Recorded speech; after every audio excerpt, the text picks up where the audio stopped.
This video we will be starting with the extra. This is the last and let's start with this. So let's pick the element that we will be using for extras. Okay, we have different options like opacity and transparency. We can add filters or transform. So it is very easy, and let's try to change this display from block to flex, or if you click on none, the block will be hidden.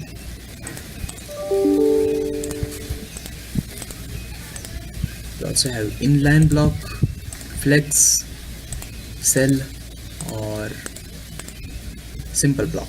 We can also change the cursor. For example, if you hover to this block, the cursor is normal.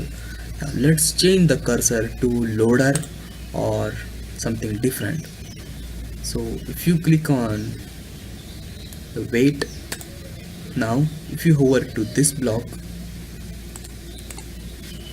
now you can see the cursor has been changed to loader.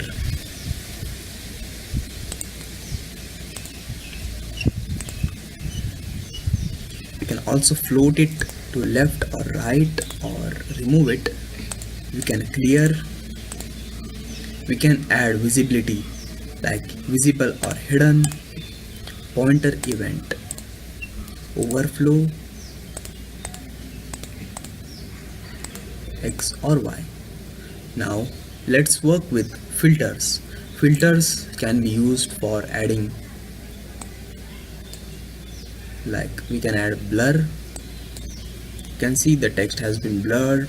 If there was background, the background would have been blurred. You can also change the brightness. Let's use 1 for default.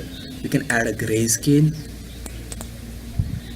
We can add contrast, hue, and saturation. You can also add sepia. And these were all the basic filters. Now let's try to add transformation, like we can make it big or small with scale.